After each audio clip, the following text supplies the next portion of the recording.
Alvin, ang sundalo. Credit to the author. 4,216-22.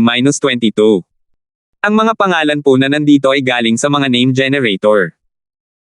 Kung meron man pagkakatulad sa mga pangalan ng tao o lugar at pangyayari, ito ay tunay na hindi sinasadya. Ang Realm Battlefield na nabuo dahil sa banggaan sa pagitan ng Profound Energy Land at ng Zen Boundary Land ay tinawag na Profound Zen Battlefield. Kinakabahan at natakot si Alvin noong una niyang pagbisita sa Profound Zen Battlefield. Noong panahong iyon, pinalad siyang makilala si Noah, isang elder mula sa Gloria 7 sect. Sinamahan siya ni Noah papunta sa ligtas na base, at nagawa niyang umalis sa Profound Zen Battlefield sa pamamagitan ng transportation formation ng ligtas na base. Sa kabaligtaran, hindi lamang si Alvin, na pumasok sa Profound Zen Battlefield kasama si Yuchen, ang kanyang third senior brother, ay walang takot at hindi kinakabahan, kundi medyo nasasabik din siya. Pagkatapos lumitaw sa isang base camp, sinabi ni Yuchen, pagkatapos mong makapasok sa larangan ng digmaan, makakatanggap ka ng Battle Merit Token. Pagkarinig pa lang ng boses ni Yuchen, isang simbolo na naglalabas ng mahinang dilaw na liwanag ang agad na lumitaw sa ere sa harap ni Alvin. Wala nakaukit sa token. Ang dilaw na ilaw ay kumakatawan sa lupain ng malalim na enerhiya. Kung tungkol naman sa liwanag ng Zen Boundary, ito ay kinakatawan ng pulang ilaw. Ang bawat token ng Merito sa labanan ay natatangi. Kung mamatay ka, ang iyong token ng Merito sa labanan ay mababasag, at ang mga Merito sa labanan na iyong naipon ay mapupunta sa taong pumatay sa iyo. Gayunpaman, hindi ka makakakuha ng anumang Merito sa labanan kung ang taong pinatay mo ay may mas mababang cultivation base kaysa sa iyo. Halimbawa, kung papatayin kita ngayon, hindi ko makukuha ang alinman sa iyong mga Merito sa labanan. Sa kabaligtaran, kung papatayin mo ako, makakakuha ka ng doble ng mga Merito sa labanan na mayroon ako. Ang pagpatay sa isang taong ang cultivation base ay mas mataas sa isang realm ay magbibigay sa iyo ng dobleng Merito sa labanan. Kung papatayin mo ang isang taong ang cultivation base ay dalawang realm na mas mataas sa iyo, makakatanggap ka ng tripling Merito sa labanan. Gayunpaman, kailangan mong bigyang pansin ang isang bagay kapag pinapatay ang isang kalaban na may mas mataas na cultivation base. Siguraduhin na ang iyong kalaban ay hindi makikipaglaban ng isang araw at isang gabi bago siya patayin. Kung hindi, hindi ka makakakuha ng dobleng Merito sa labanan. Ito ay upang maiwasan ang mga tao na samantalahin ang sitwasyon at sumugod sa huling sandali para nakawin ang pagpatay. Ang paliwanag ni Yuchen ay nakatulong kay Alvin upang mas maunawaan ang Profound Zen Battlefield. Nagtanong siya ng may kuryosidad, ikatlong senior brother, narinig ko na ang Battle Merit Token na lumilitaw ng biglaan ay hindi lamang nagtatala ng mga Battle Merit, kundi pagkatapos makaipon ng sapat na Battle Merit, maaari rin itong magbukas ng isang lihim na realm sa Realm Battlefield. Bukod doon, mayroon pa ba itong ibang mga tungkulin? Sumagot si Yuchen, bukod sa pagbubukas ng isang lihim na kaharian, maaari ka ring pumili na makipagpalitan ng banal na enerhiya ng isang supreme powerhouse pagkatapos mong makaipon ng sapat na Merito sa labanan. Gayunpaman, sigurado akong alam mo na ang banal na enerhiya ng isang supreme powerhouse ay walang silbi sa iyo hanggat hindi ka nagiging isang supreme god. Matagal nang naririnig ni Alvin ang tungkol sa banal na enerhiya ng supreme powerhouse. Ito ang enerhiyang kinukuha ng mga Supreme Powerhouse mula sa kanilang mga katawan, at maaari nitong pansamantalang mapalakas ang banal na enerhiya ng isang Supreme God. Kung ang isang simpleng kataas-taasang Diyos ay hihigop ng banal na enerhiya ng isang kataas-taasang powerhouse, pansamantala niyang magkakaroon ng banal na enerhiya na maihahambing sa isang intermediate na kataas-taasang Diyos. Kung hihigop ito ng isang intermediate na kataas-taasang Diyos, magkakaroon siya ng banal na enerhiya ng isang advanced na kataas-taasang Diyos sa loob ng maikling panahon. Kung para sa mga advanced na kataas-taasang Diyos, ang kanilang mga banal na enerhiya ay lalakas din, ngunit hindi ito maihahambing sa isang supreme powerhouse. Imposible para sa isang advanced na kataas-taasang Diyos na magkaroon ng banal na enerhiya na maihahambing sa isang supreme powerhouse kahit na ito ay pansamantala lamang. Tumingin si Alvin kay Yuchen at nagtanong ng may kuryosidad gamit ang voice transmission, ikatlong senior brother, mayroon ka bang enerhiya mula sa isang supreme powerhouse? Sa palagay ni Alvin, si Yuchen ay kabilang sa pinakamalakas na intermediate supreme gods. Kung gagamitin ni Yu Chen ang banal na enerhiya ng isang supreme powerhouse, kakaunti lamang ang mga advanced supreme gods na makakatapat niya. Tumanggo si Yu Chen. Oo. Sa katunayan, mayroon akong 4 na hibla ng banal na enerhiya mula sa isang kataas-taasang makapangyarihang nilalang. Ibinigay ang mga ito sa akin ng pangalawang nakatatandang kapatid at pangalawang nakatatandang kapatid. Nakababatang kapatid, isa ka ng advanced na Emperor of Gods ngayon. Walang nakakaalam kung kailan ka papasok sa kaharian ng isang kataas-taasang Diyos. Bago tayo umalis sa base camp, bibigyan kita ng 2 hibla ng banal na enerhiya. Nang marinig ito, umiling si Alvin at sinabing, ikatlong senior brother, 4 na hibla lang ng enerhiya ang mayroon ka. Dapat mong itago ang mga ito para sa iyong sarili. Hindi ko ito magagamit ngayon. Huwag kang mag-alala. Kapag naging isang kataas-taasang Diyos na ako, makukuha ko mismo ang banal na enerhiya ng kataas-taasang kapangyarihan. Tanggapin mo na lang. Malaki ang kailangan para maipagpalit ang banal na enerhiya ng isang supreme powerhouse, sabi ni Yu Chen, ang enerhiyang ito ay maaaring maging isang malaking tulong. Kahit hindi mo matalo ang iyong kalaban, makakatakas ka pa rin mula sa iyong kalaban gamit ito. Seryosong sinabi ni Alvin, alam ko. Kaya hindi ko tatanggapin ang kabutihan mo. Mapilit na sabi ni Yu Chen, kunin mo na lang. Ibinigay ito sa akin ng aking panganay na kapatid na babae at pangalawang kapatid na lalaki. Kung nandito sila, tiyak na susuportahan nila ang desisyon kung ibigay ito sa iyo. Sa huli, si Alvin ay sumuko na lamang kay Yu Chen. Sige, umalis na tayo sa base camp. Pinangunahan ni Yu Chen si Alvin palabas ng base camp. Medyo maliit lang ang base camp, at kakaunti ang tao. Dahil bawal ang mga labanan sa mga base camp, naging mapayapa at tahimik ito. Nang umalis sina Alvin at Yu Chen, iilang tao lamang ang sandaling sumulyap sa kanila. Walang pumansin sa kanila. Kung tutuusin, hindi naman kulang ang mga taong pumunta sa Realm Battlefield nitong mga nakaraang taon. Ang mga pumunta ay matatapang at determinadong lumakas. Ang mga mahiyain ay malamang na hindi papasok sa Realm Battlefield. Matapos makuha ang isang Battle Merit Token, maaaring piliin ang isa na isuot ito sa baywang o isuot sa katawan. Kung isuot sa baywang, ang token ay magniningning. Gayunpaman, kung pipiliin ng isa na isuot ito sa katawan, ang katawan ng isa ay magniningning. Ang mga kulay ng mga ilaw ay natural na nakadepende sa kung saan siya nanggaling. Suot ni Alvin at Yu Chen ang mga Battle Merit Token sa kanilang mga baywang, at ang kanilang mga token ay parehong kumikinang na may dilaw na ilaw, na nagpapahiwatig na sila ay mula sa Profound Energy Land. Noon, naaalala ko na ang katawan ni Elder Noah ay nagliliwanag ng mahinang dilaw na liwanag, naisip ni Alvin sa sarili, naalala na ang Elder mula sa Glorious Heaven Sect, na sumama sa kanya sa isang base camp at nagligtas ng kanyang buhay, ay mahinang nagliliwanag noon. Naaalala ko rin na nakakita ako ng ilang taong naglalabas ng mahinang pulang ilaw.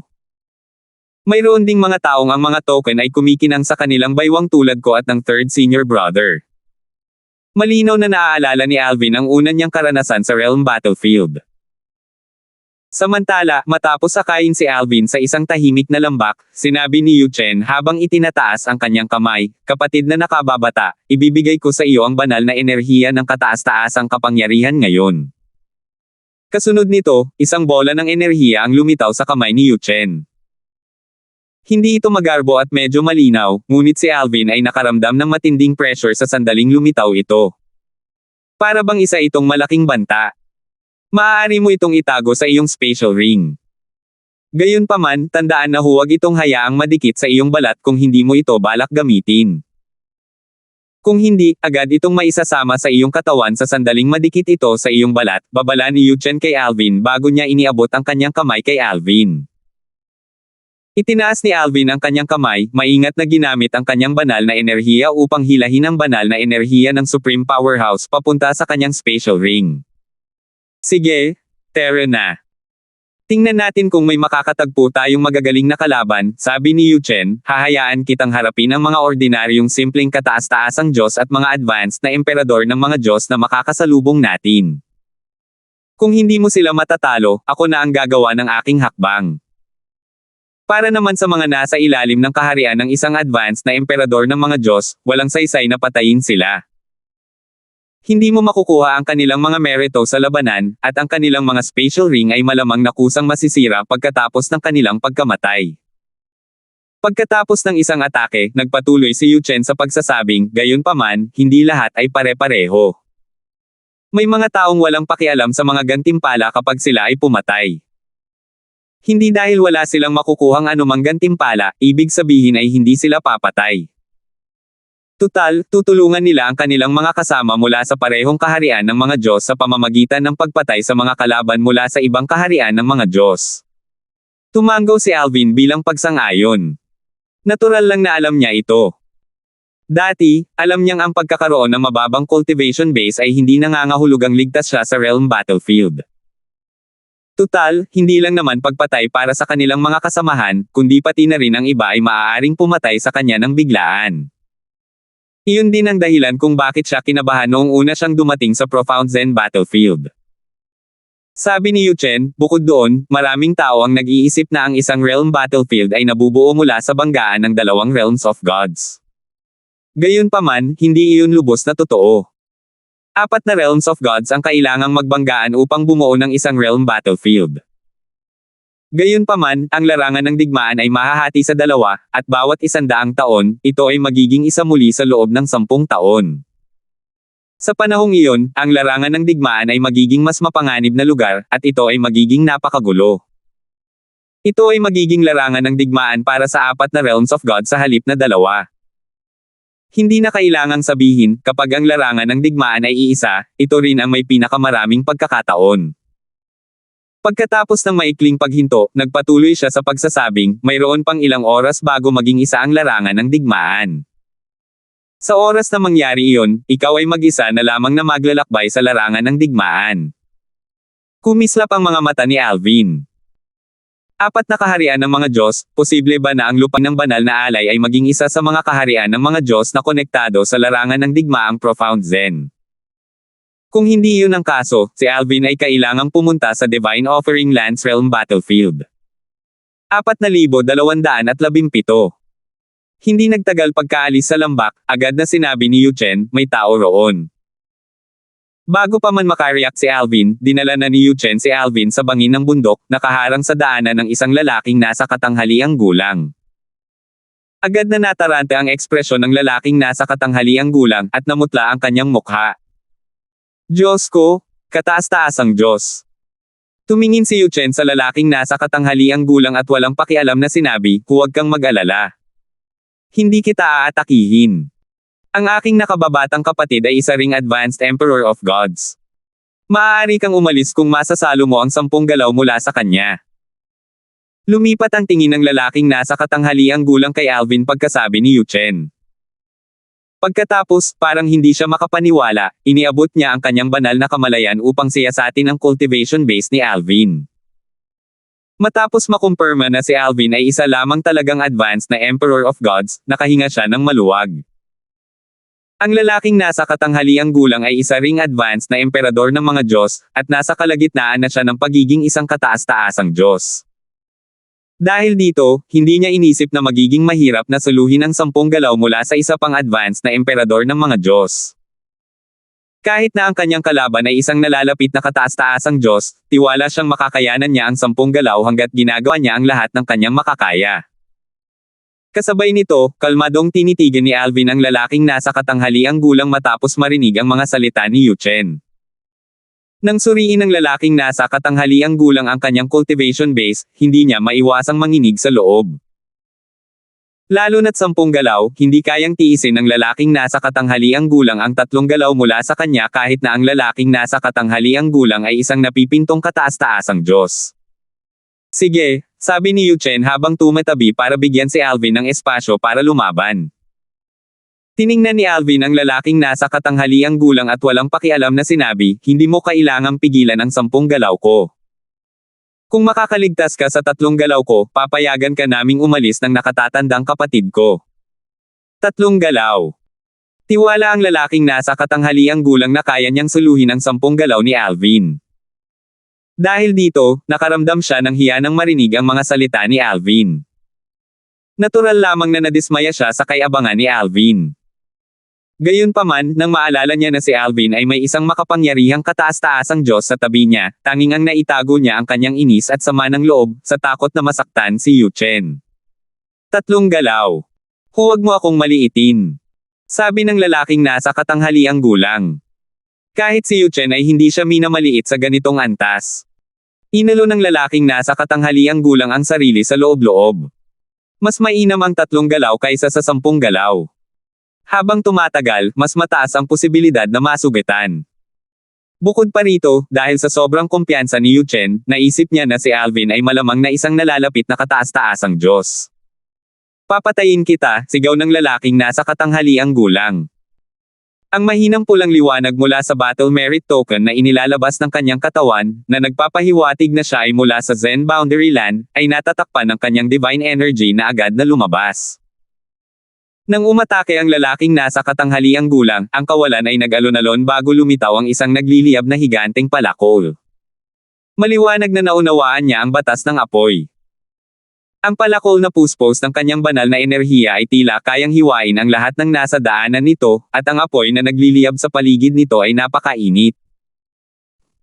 Hindi ba siya isang nalalapit na kataas-taasang Diyos? Umiling si Alvin. Hindi siya gumawa ng anumang pagmamalaking galaw. Sa halip, iginalaw lamang niya ang kanyang mga daliri bago sumigla ang kanyang banal na enerhiya at ang batas ng kalawakan. Pagkatapos, isang 7 kulay na sinag ng espada ang sumulpot patungo sa atake ng lalaking nasa katanghaliang gulang. Ang pag-atake ni Alvin ay hindi kasing garbo ng sa lalaking nasa katanghaliang gulang. Kaya naman, napangisi ang lalaking nasa katanghaliang gulang, iniisip na masyadong mataas ang tingin ni Alvin sa kanyang sarili. Gayunpaman, nang bumangga ang 7 kulay na sinag ng espada sa kanyang pag-atake, lubhang nagbago ang kanyang ekspresyon nang sumigaw siya, hindi. Swoosh! Sa sumunod na sandali, pinatay ng 7 kulay na sinag ng espada ang apoy bago pa man ito tumama sa palakol ng lalaking nasa katanghaliang gulang, na isang kilalang banal na artifact na may kumpletong kaluluwa ng artifact, at pinatay ang kaluluwa ng artifact. Kasunod nito, hindi bumagal ang sinag ng espada habang tinusok nito ang katawan ng lalaki nasa katanghaliang gulang. Ang 7 kulay na sinag ng espada ay hindi agad umalis sa katawan ng lalaking nasa katanghaliang gulang. Sa halip, sumabog ito at naging libu-libong mas maliliit na 7 kulay na sinag ng espada, na siyang nagtakda ng kapalaran ng lalaking nasa katanghaliang gulang. Sa sandali ng kanyang pagkamatay, bago siya sumabog at naging parang ambon ng dugo, nanlaki ang mga mata ng lalaking nasa katanghaliang gulang sa gulat at hindi makapaniwala. Hindi niya maisip kung paano naging ganito kalakas ang isang maunlad na emperador ng mga Diyos gayong pare-pareho lang ang kanilang mga cultivation base. Tutal, hindi man lang gumamit si Alvin ng isang kilalang divine artifact at umatake gamit lamang ang kanyang mga daliri. Kasabay nito, naging komplikado ang tingin ni Yu Chen. Napakaliwanag talaga ng liwanag mula sa batas. Hindi ko talaga inaasahan na maiintindihan ng nakababatang kapatid ang batas ng kalawakan sa ganitong antas. Isang pagsabog ng liwanag ang kumislap sa kalangitan bago at pagkatapos umatake si Alvin bago ito kumalat at sumikat sa kalupaan. Isa itong kababalaghan na parang langit at lupa. Matapos patayin ang lalaking nasa katanghaliang gulang, si Alvin, na nakakita sa kababalaghan, ay nagtanong ng may kuryosidad, ikatlong senior brother, ano ito? Bumantong hininga si Yu Chen bago sinabi, ito ang liwanag ng batas. Kapag naunawaan mo ang batas sa isang antas, ang realm battlefield ay mag-aalingaw-ngaw dito kapag ginamit mo ito. Halimbawa, noong umatake ka gamit ang batas kanina, ito ay umaalingaw-ngaw sa realm battlefield. Ang resonansya ay makikita sa anyo ng liwanag. Kadalasan, tanging ang mga nasa itaas lamang ng kaharian ng isang simpleng kataas-taasang Diyos ang magkakaroon ng ganitong antas ng pag-unawa. Kahit para sa akin, naunawaan ko lamang ang aking batas sa antas na ito noong malapit na akong maging isang intermediate supreme god. Kung gayon, hindi ito mangyayari kung nasa labas ako ng mundo. Tanong ni Alvin, na naguguluhan. Umiling si Yu Chen. Hindi. Kahit na lumitaw ang fenomenong ito sa labas ng mundo, hindi ito magiging ganoon kalaki. Ang mga ganitong kapansin-pansing fenomenong ito ay magaganap lamang sa mga lugar tulad ng Realm Battlefield at Trial of Gods na sensitibo sa mga batas. Bukod pa rito, kung nasa labas tayo, ang antas ng iyong pag-unawa ay hindi pa sapat upang maipakita ang isang penomenong ito. Dahil dito, nalaman ni Alvin na ang mga lugar tulad ng Realm Battlefield at Trial of Gods ay mas sensitibo sa mga batas. Kaya naman, kapag ang pag-unawa ng isang tao sa batas ay umabot na sa isang tiyak na antas, isang kababalaghan ang lilito. Kung mas mauunawaan mo ang iyong batas, ang liwanag ng batas ay lalong sisikat, na magliliwanag sa 1,000,000 milya ng lupain, buntong hininga ni Yu Chen. 1,000,000 milya. Natigilan si Alvin. Anong ibig mong sabihin? Sinasabi mo ba na kung lalalim pa ang aking pangunawa, kapag umatake ako, ang liwanag ng batas ay magiging sapat na maliwanag upang maliwanagan ang 1,000,000 milya ng lupain? Tumanggaw si Yu Chen. Sa larangan ng labanan sa kaharian, ang penomenong ito ay magpapakita bilang isang maikling kislap ng liwanag kapag ginamit mo ang kapangyarihan ng batas. Sino man sa loob ng radius na 100,000 milya ay makikita ito kung sila ay mapagmasid. Kung bumuti ang iyong pag-unawa, ang liwanag ay makikita sa loob ng radius na 1,000,000 milya.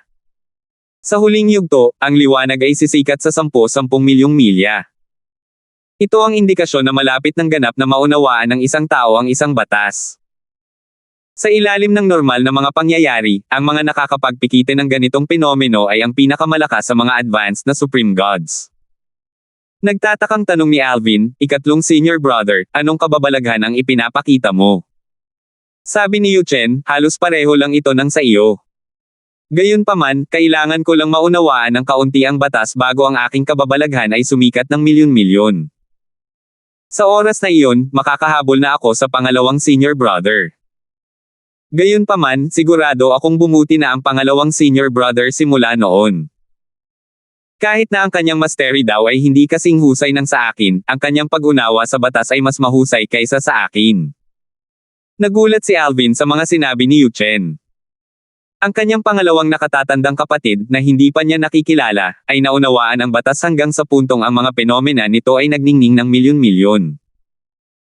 Bukod dito, batay sa mga sinabi ni Yu Chen, may posibilidad na ang pag-unawa ng kanilang pangalawang nakatatandang kapatid sa batas ay lalong bumuti. Maya-maya, muling nagtanong si Alvin, kumusta naman ang panganay na kapatid na babae? Isang hindi maintindihang ekspresyon ang lumitaw sa mukha ni Yu Chen nang marinig niya ang tanong ni Alvin. Sabi niya, pinakamatandang senior sister, noong umalis siya, isa siyang intermediate supreme god, pero naunawaan na niya ang batas niya hanggang sa puntong magniningning ito ng milyon-milyong milya kung gagamitin niya ito sa realm battlefield. Ang huling beses na nakita ko siya ay noong ibinalik niya ang 4th junior sister. Noong panahong iyon, malapit na siyang maging isang advanced supreme god. Kung tungkol man sa batas niya, malamang ay mas naunawaan na rin niya ito. Pagkatapos ng maikling paghinto, nagpatuloy si Yu Chen sa pagsasalita, ang lakas ng panganay na sister ay hindi lamang limitado sa batas. Ang kanyang mastery daw ay higit na nakahihigit sa akin. Mas lalong nagulat si Alvin. Napakalakas ba ng panganay na kapatid na babae? Kapag naging isang advanced Supreme God na siya, halos wala na siyang kapantay sa mga advanced Supreme God. Dahil sa kaisipang ito, inasam ni Alvin na makilala ang kanyang panganay na senior sister sa hinaharap. Simula nang sumali sa paksayo ng Inner Palace, napansin niya na sina Yu Chen at Clarissa ay medyo casual kapag pinag-uusapan nila ang kanilang pangalawang senior brother. Gayunpaman, ang dalawa ay napakaseryoso at magalang tuwing pinag-uusapan nila ang kanilang panganay na senior sister.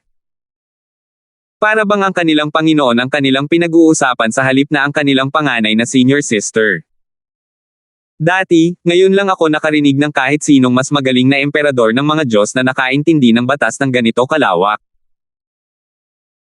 Bukod pa rito, ang batas ng kalawakan na naunawaan mo ay isa sa 4 na kataas-taasang batas, buntong hininga ni Yu Chen habang nakatingin kay Alvin ng may komplikadong tingin, sige, teryo na. Titingnan ko kung makakahanap ako ng mga kalaban ninyo sa kaharian ng isang simpleng kataas-taasang Diyos. Hindi inaasahan ni Yu Chen na ang cultivation base ni Alvin ay tataas ng ganito kabila sa Trial of Gods, at hindi rin niya inaasahan na ang pag-unawa ni Alvin sa batas ng kalawakan ay lubos na bubuhi sa Trial of Gods. Ang pag-unawa ni Alvin sa batas ay halos mahabol na ang kanyang pag-unawa sa batas. Nakakaramdam talaga ako ng pressure na magkaroon ng ganito kalaking kapatid. Kapag nalampasan niya ako, siguradong pagtatawanan ako ng panganay kong ate. Bahagyang nanghinayang si Yuchen sa sandaling ito sa pagre-recruit kay Alvin. Sayang, walang lunas sa panghihinayang sa mundong ito. Patuloy na naglibot sina Yuchen at Alvin sa profound Zen battlefield. Sa panahong ito, nagawa ni Alvin na pumatay ng ilang mga matataas na emperador ng mga Diyos mula sa lupain ng hangganan ng Zen. Nakakuha siya ng ilang mga merito sa labanan bago niya tuluyang nakilala ang isang simpleng kataas-taasang Diyos mula sa lupain ng hangganan ng Zen. Nang makita ng kabilang panig si Yuchen na nakaharang sa kanyang daan, lubhang nagbago ang kanyang ekspresyon. Isang Diyos na kataas-taasan na nasa gitna. Sinubukan ng kabilang panig na tumakas, ngunit sa kasamaang palad, madali siyang napigilan ni Yuchen sa pag-alis. Ang panimulang kataas-taasang Diyos ay nalulunod na sa kawalan ng pag-asa nang marinig niya si Yuchen na walang pakialam na nagsabi, "Kung matatalo mo ang aking nakababatang kapatid na isang advanced na Emperor of Gods, palalayain kita." Mataas na emperador ng mga Diyos. Inulit ng panimulang kataas-taasang Diyos ang mga salita ni Yuchen habang likas na lumingon siya kay Alvin. 4,218. Ang panimulang kataas-taasang Diyos mula sa lupain ng hangganan ng Zen, na nakasalubong nina Alvin at Yuchen, ay isang napakatandang lalaki. Gayunpaman, sa kabila ng kanyang katandaan, ang kanyang katawan ay mukhang malakas, at mas maskulado pa siya kaysa kina Alvin at Yuchen. Mayroon din siyang pares ng mga mata na puno ng enerhiya.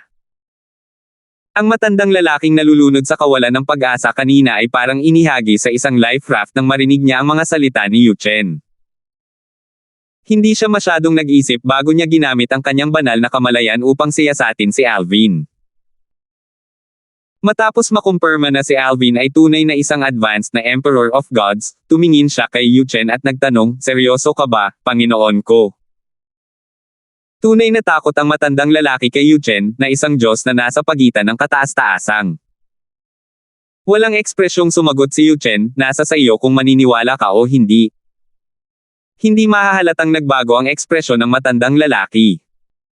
Pagkatapos, huminga siya ng malalim bago sinabing, "Naniniwala ako sa iyo, Panginoon ko." Alam ng matanda na wala na siyang ibang pagpipilian sa sandaling ito. Tutal, hindi naman siya makakatakas kay Yuchen kaya ang magagawa na lang niya ay sundin ang sinabi sa kanya. Nang muling ilipat niya ang tingin kay Alvin, pinaikit niya ang kanyang mga mata at sinabing, "Maaari kang unang umatake. Huwag kang mag-alala, hindi kita papatayin." Hindi itinago ng matanda ang kanyang intensyon na maging magaan kay Alvin. Sa palagay ni Alvin, malinaw na minamaliit siya ng matanda, na isa lamang maunlad na emperador ng mga Diyos. Maya-maya, sinabi niya ng walang tono, "Kung ako sa iyo, hindi ako magpipigil. Hindi ko kailangan na maging magaan ka sa akin. Bagamat isa akong maunlad na emperador ng mga Diyos, napakakaunting mga nalalapit na kataas-taasang Diyos ang makakaligtas ng higit sa isang galaw mula sa akin." Hindi itinago ni Alvin ang kanyang lakas at patuloy na sinabi, "Noong una akong naging isang advanced Emperor of Gods, kapantay na ako ng mga paparating na Supreme Gods. Matapos kong ganap na patatagin ang aking cultivation base, napakadali para sa akin na patayin ang mga paparating na Supreme Gods. Simula nang makaabot ako sa tagumpay, hindi pa ako nakapatay ng isang simpleng Supreme God. Marahil, ikaw ang una ngayon." Malaki ang ipinagbago ng ekspresyon ng matandang lalaki nang marinig ang mga salita ni Alvin. Hindi niya pinagdudahan ang katotohanan ng mga salita ni Alvin. Kung tutuusin, hindi na kailangang magsinungaling pa si Alvin. Kung si Alvin ay kapantay ng mga paparating na kataas-taasang Diyos sa sandaling makalusot siya at madaling mapatay ang mga paparating na kataas-taasang Diyos pagkatapos patatagin ang kanyang cultivation base, nangangahulugan ito na si Alvin ay kapantay na ngayon ng isang ordinaryong simpleng kataas-taasang Diyos. Nanginig ang matanda sa loob-loob niya. Hindi siya kabilang sa pinakamalakas at pinakapangunahing kataas-taasang Diyos. Siya ay nasa pinakakaraniwan lamang. Naging seryoso ang kanyang ekspresyon nang sabihin niya, "Minamaliit ko po ang inyong minamaliit, aking Panginoon." Kasunod nito, ang katawan ng matanda ay nagliwanag ng husto bago lumitaw ang isang malinaw na figure na mahigit 10 metro ang taas. Si Alvin na may taas na 1.8 metro ay mukhang maliit lamang kung ikukumpara. Ang tuktok ng kanyang ulo ay umabot lamang sa mga binti ng translucent na figure.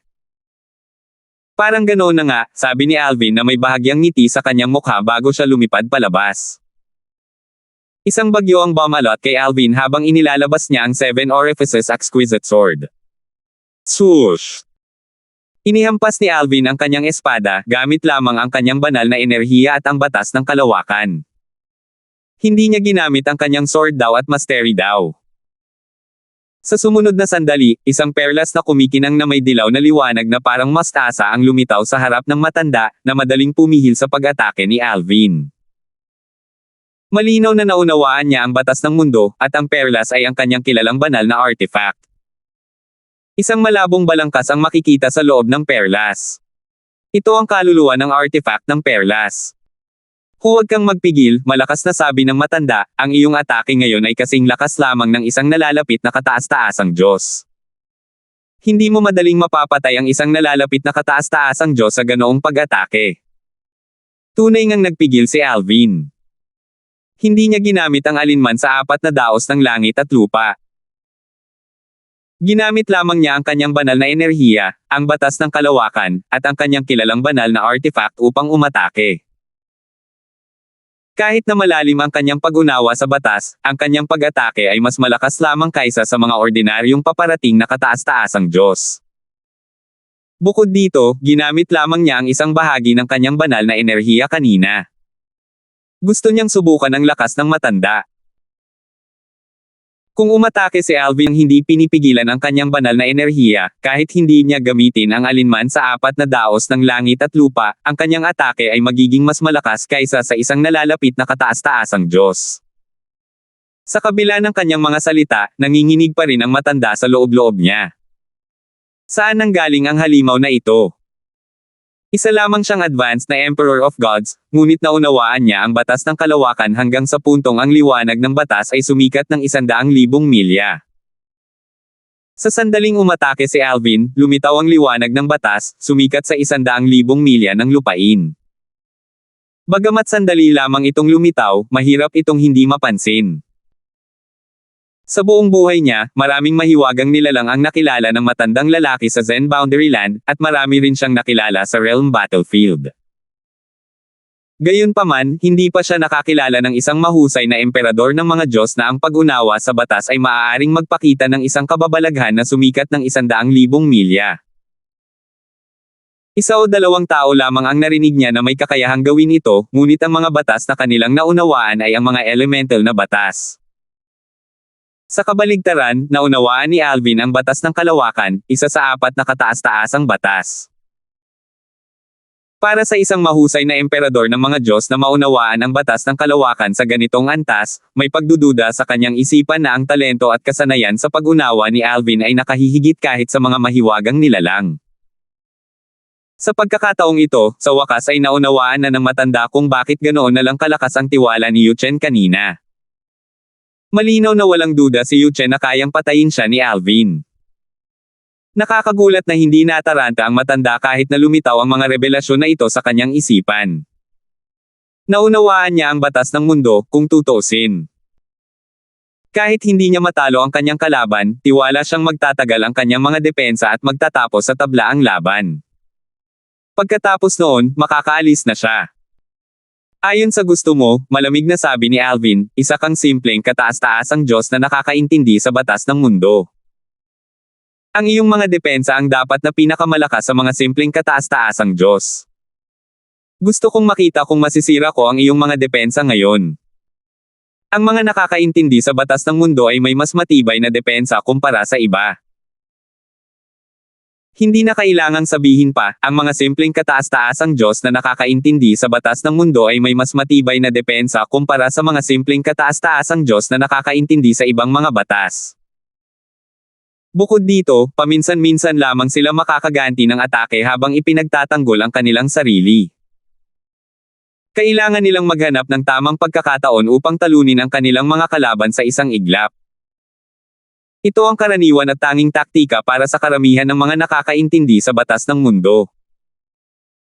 Bagamat napakakaunti ng kanilang bilang at hindi ito madaling gawin lalo na kung ang isang tao ay may mataas na cultivation base, may ilan na nakaisip ng paraan upang gamitin ang batas ng mundo sa opensiba sa halip na gamitin lamang ito upang ipagtanggol ang kanilang sarili. Gayunpaman, sa ilalim ng normal na mga pangyayari, kung ang kanilang mga depensa ay masira, ito rin ang magiging dahilan ng kanilang pagkatalo. Swoosh! Muling sumugod si Alvin gamit ang kanyang espada. Ang kanyang pag-atake sa pagkakataong ito ay hindi gaanong naiiba kaysa sa nauna. Gayunpaman, nadagdagan niya ang output ng kanyang divine energy, at ginamit din niya ang kanyang mastery daw upang kontrolin ang espasyo. Sa oras na ito, ang nakapalibot na espasyo ay ganap na nasa ilalim ng kanyang kontrol. Sa kontroladong espasyo, nawala ang hangin at singaw ng tubig. Agad na tumigil ang espasyo. Dahil sa nawawalang mga panlabas na salik, ang lakas ng atake ni Alvin ay tumaas din ng malaki. Bang! Bang! Isang malakas na ingay ang umalangaw-ngaw sa hangin nang tumama ang espada ni Alvin sa mga depensang nilikha ng perlas ng matanda, na tinatawag na spiritual pearl. Hindi tulad ng dati, ang kanyang atake ay hindi agad naiwas ang maaga ng harang. Sa sandaling tumama ang atake ni Alvin, ang mga depensa ng matanda ay naging isang matibay na pader, na puno ng enerhiya ng dugo. Sa kritikal na sandali, wala siyang ibang magawa kundi gamitin ang kanyang kapangyarihan sa linya ng dugo, na natatangi sa mga katutubo ng Realms of Gods. Kung hindi siya sigurado kung mapapanatili niya ang kanyang mga depensa. Sa kasamaang palad, kahit na napigilan din ng matandang lalaki ang atake ni Alvin sa pagkakataong ito, makikita pa rin ang mga nakakakilabot na bitek sa dingding.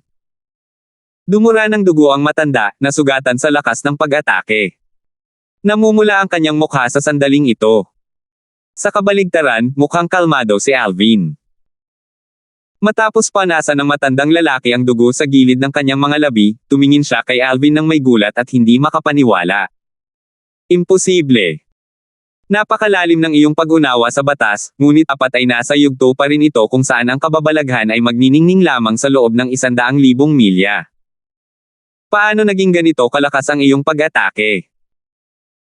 At kung ang iyong pag-unawa ay mas mataas kaysa doon, dapat ay mayroong liwanag na magniningning sa loob ng 1,000,000 milya nang ikaw ay umatake. Nararamdaman ng matanda ang lakas ng atake ni Alvin, at ang kapangyarihan nito ay naaayon sa isang taong nakaintindi sa batas hanggang sa puntong ang kababalaghan ay magniningning ng milyon-milyong milya. Gayunpaman, nang umatake si Alvin, ang kababalaghan ay nagniningning lamang ng 100,000 milya. Hindi niya maintindihan kung ano ang nangyayari. Walang ekspresyong ipinaliwanag ni Alvin, naiintindihan ko kung bakit ka nalilito. Gumamit ako ng ibang paraan para mapalakas ang aking atake. Wala itong kinalaman sa aking batas. Naguguluhan pa rin ang matanda. Gayunpaman, hindi nagtagal at nanlaki ang kanyang mga mata at napasigaw, ikaw. Naunawaan mo ba ang mastery daw, isa sa 4 na daw ng langit at lupa? Natanto ng matanda ang pangyayari sa sandaling ito.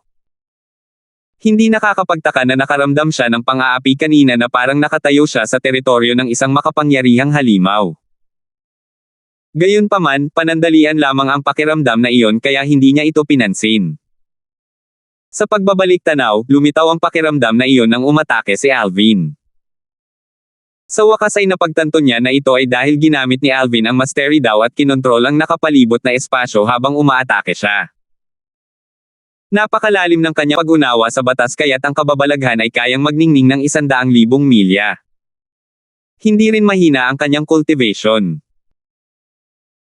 Gamit ang mastery daw, ang kanyang pag-atake kanina ay madaling makapatay sa lahat ng ordinaryong rudimentaryong supreme gods, naisip ng matanda sa sarili habang lumalabas ang mga butil ng pawis sa kanyang noo. Kasabay nito, nakaramdam siya ng pasasalamat na ang kanyang pinakamalakas na batas ay ang batas ng mundo. Tapos na ba? Gamaan ang pakiramdam ng matanda. Sa kanyang palagay, umatake si Alvin ng buong lakas kanina. Gayunpaman, sa sumunod na sandali, kumislap sa takot ang mga mata ng matanda at nagbago ang kanyang ekspresyon nang may lumitaw na ideya sa kanyang isipan. Teka! Hindi pa niya nagagamit ang kapangyarihan ng kanyang bloodline. Ipinapalagay ng matandang lalaki na si Alvin ay katutubo ng isang kaharian ng mga Diyos. Kung tutuusin, sa kanyang palagay, imposibleng magmula sa isang mababang kaharian ang isang napakalaking talento. Nagsimulang magpanik muli ang matanda. Kung gagamitin niya ang kanyang bloodline power, maliit lang ang tsansa kung maipagtanggol ito kung mahina ito. Gayunpaman, kung malakas ang kanyang bloodline power, natatakot akong mamamatay ako. 4,219. Ano man iyon, ipagtatanggol ko ng buong lakas. Wala na akong ibang pagpipilian ngayon. Nataranta ang matanda nang maisip kung paanong ang binata ay mayroon pa ring kapangyarihan sa kanyang dugo bilang isang trump card. Gayunpaman, mabilis siyang kumalma, at ang kanyang ekspresyon ay naging seryoso habang sinimulan niyang ipagtanggol ang kanyang sarili ng buong lakas. Ang pader sa harap niya ay tila pinatibay, at ang aura nito ay mas malakas kaysa dati. Kung makakaligtas ka sa susunod na pag-atake, maaari ka nang umalis, sabi ni Alvin. Nang marinig ito, agad na naisip ng matanda na sa wakas ay gagamitin na ni Alvin ang kanyang kapangyarihan sa dugo. Kaya naman, natigilan siya nang kumilos si Alvin. Hindi niya ginagamit ang kapangyarihan ng kanyang bloodline. Swoosh! Isang sinag ng espada na may 7 kulay ang muling sumilay. Sa pagkakataong ito, hindi lamang nito taglay ang mastery daw, kundi mayroon din itong mabangis at nakakatakot na hangarin sa pag-espada. Naramdaman ng matanda ang malaking banta mula sa sinag ng espada at nanginig sa takot. Ito ang sword daw.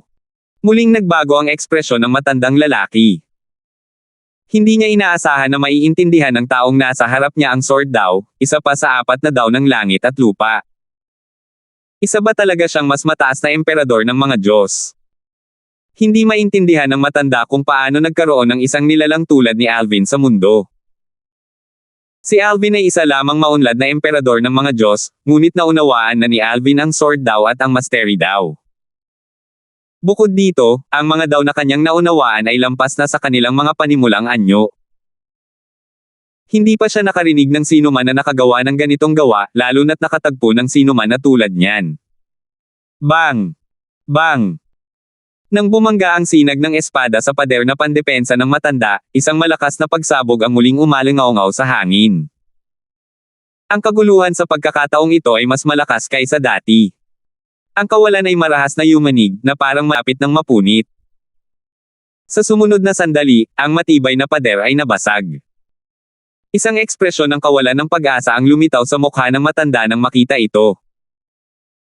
Bago pa niya magamit ang kanyang banal na enerhiya, ang 7 kulay na sinag ng espada ay tumagos sa kanyang katawan.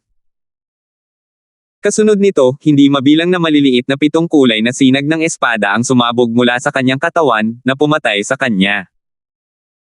Sa sandali ng pagkamatay ng matanda, isang malaking figure ng multo ang lumitaw sa hangin. Sumigaw ito nang may pag-aatubili bago ito bumagsak. Malinaw na nakita ng mga nasa malayo ang eksenang ito. Ito ang kababalaghang lumitaw nang mamatay ang isang kataas-taasang Diyos. Matagal nang narinig ni Alvin ang tungkol sa penomenong ito mula kay Eugene, ang kanyang ikatlong nakatatandang kapatid. Gayunpaman, ito ang unang pagkakataon na nakita niya ang penomenong ito. Ang penomenong ito na nagpapahiwatig ng pagkamatay ng isang panimula at panggit ng kataas-taasang Diyos ay lilito lamang sa larangan ng labanan ng kaharian. Kung ang isang panimula o panggit ng kataas-taasang Diyos ay mamatay sa labas ng mundo, ang penomenong ito ay hindi lilito. Ang ganitong penomenong ito ay lilito lamang sa labas ng mundo kapag namatay ang isang advanced na kataas-taasang Diyos. Kung tungkol naman sa mga pinakadakilang makapangyarihang nilalang, kapag sila ay namatay, isang kababalaghan ang lilito sa lahat ng kaharian ng mga Diyos, kaharian ng mga Devata, at sa mga makamundong kaharian. Maraming taon na ang nakalipas mula nang mamatay ang isang supreme powerhouse. Kaya naman, si Alvin na halos 900 taong gulang pa lamang ay natural na hindi pa nakakita ng penomenong lumitaw pagkatapos ng pagkamatay ng isang supreme powerhouse. Tiningnan ni Alvin ang napakalaking kababalaghan at bumaantong hininga ng madamdamin. Napakaganda. Bahagyang ngumiti si Eugene at sinabing, ito ay isang penomeno lamang ng isang simpleng kataas-taasang Diyos. Ang penomeno na lumilitaw sa pagkamatay ng isang intermediate na kataas-taasang Diyos ay mas kahanga-hanga. Kung tungkol naman sa penomeno na lumilitaw sa pagkamatay ng isang advanced na kataas-taasang Diyos, ito ay lubhang kapansin-pansin na makikita mula sa malayo. Gaya ng maiisip mo, ang kaguluhan na dulot ng ganitong penomeno ay napakalaki rin. Kahit sa larangan ng digmaan ng kaharian, bihirang mamatay ang mga advanced supreme gods. Tutal, sila ay lubos na makapangyarihan.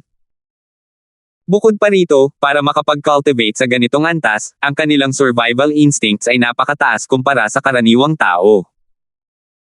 Mayroon silang matalas na pakiramdam ng panganib at madalas, pinipiling iwasan ang panganib. Bukod doon, mayroon silang kalamangan kaysa sa iba sa larangan ng digmaan ng kaharian. Ang ordinaryong pagpapadala ng boses ay hindi gumana sa larangan ng digmaan ng kaharian, ngunit sila, mga advanced supreme gods, ay may sariling paraan upang tumawag ng mga reinforcement. Dahil sa lahat ng mga kadahilanang ito, sila ay lubhang mahirap patayin. Bago pa man makuha ni Alvin ang mga gamit ng matanda, ang gantimpala ay sumikat sa kanya mula sa langit, at mabilis niya itong natanggap. Si Yu Chen, na nakatayo malapit, ay namangha at nagtanong, kapatid na nakababata, kung gagawin mo ang lahat, iilang simpleng kataas-taasang Diyos lamang ang makakapantay sa iyo. Alam na alam ni Yu Chen na hindi ginamit ni Alvin ang kanyang buong lakas kahit na pinatay ni Alvin ang pinakasimpleng kataas-taasang Diyos mula sa Zen Boundary Land na nakakaintindi sa batas ng mundo. Tutal, hindi man lang ginamit ni Alvin ang kanyang mga doppelganger mula sa mga batas. Gayunpaman, sa kabila ng kamangha-manghang lakas ni Alvin, hindi niya ipinangahas na sabihin na si Alvin ang pinakamalakas sa lahat ng pinakasimpleng kataas-taasang Diyos.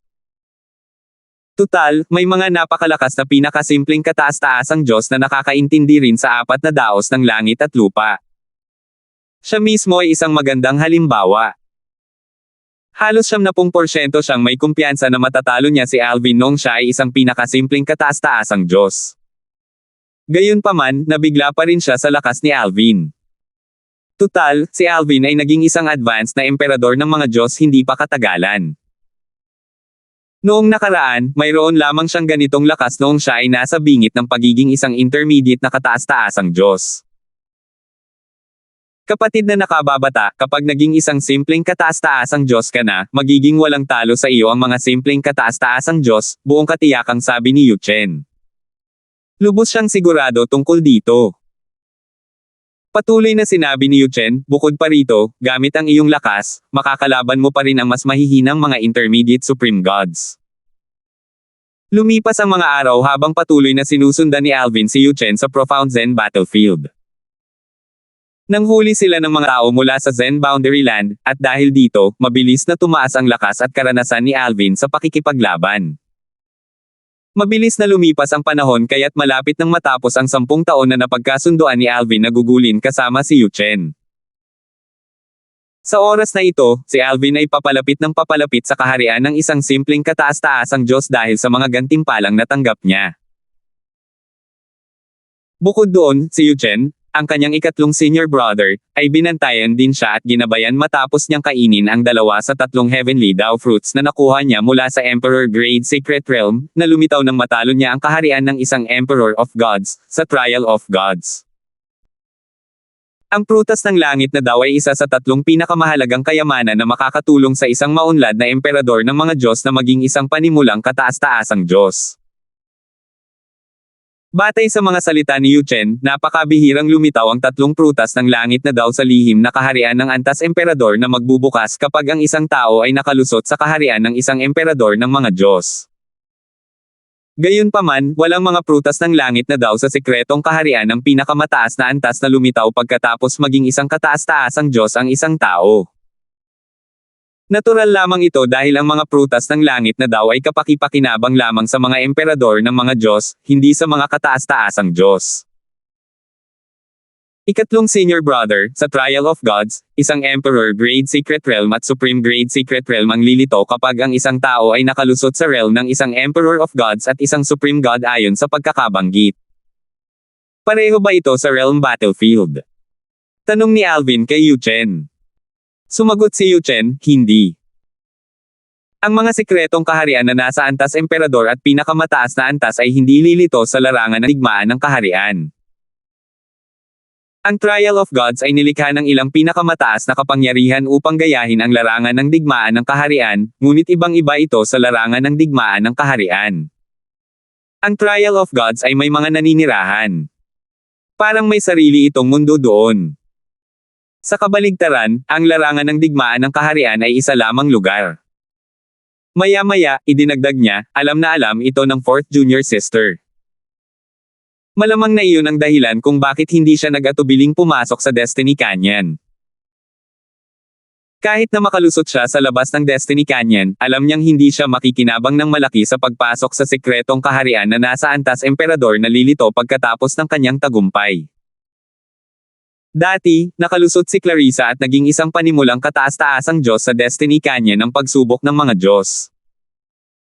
Nang panahong iyon, lumitaw din ang isang sekretong kaharian na may pinakamataas na antas. Gayunpaman, dahil sa kakulangan ng mga tao, nanatiling sarado ang sekretong kaharian. Matagal na niya itong inaasahan at plano na niyang isuko ang sekretong kaharian mula pa sa simula. Bukod sa patuloy na daloy ng mga gantimpala, nakakonsumo ka rin ng 2 heavenly Dao fruits. Matapos mong makuha ang mga gantimpala, ang iyong landas sa paglilinang ay magiging malaya mula sa mga hadlang. Gayunpaman, kung sa tingin mo ay nahihirapan kang umunlad, kunin mo ang huling heavenly Dao fruit. Kung hindi ako nagkakamali, kapag naabot mo na ang puntong iyon, malapit ka nang maging isang kataas-taasang Diyos. Pagkatapos mong kainin ang huling heavenly Dao fruit, malamang na magiging isang kataas-taasang Diyos ka na. Kahit papaano, isang hakbang na lang ang layo mo para maging isa, sabi ni Yuchen, na may mahusay na pag-unawa sa sitwasyon ni Alvin. Tumigil sandali si Yuchen bago muling nagsalita, base sa aking mga kalkulasyon, aabutin ng hindi bababa sa 2 taon bago ka makarating sa puntong iyon. Kailangan mong magtrabaho ng husto sa Divine Offering Land at sa Sanction Lands Realm Battlefield para maging isang Supreme God. Napuno ng pananabik ang mga mata ni Yuchen nang magsalita siya tungkol dito. Kapag naging kataas-taasang Diyos si Alvin, magkakaroon ng 5 kataas-taasang Diyos sa pangkat ng Inner Palace. Ito ay hindi pa nangyari sa kasaysayan ng pangkat ng Inner Palace. Sa pinakamarami, mayroon lamang 4 na kataas-taasang Diyos sa isang pagkakataon sa pangkat ng Inner Palace. Naiintindihan ko, seryosong sagot ni Alvin kasabay ng pagtango. Kasunod nito, patuloy na sinundan ni Alvin si Yuchen upang maglibot sa larangan ng labanan ng kaharian. Pumunta tayo sa pinakaloob na bahagi ng larangan ng digmaan.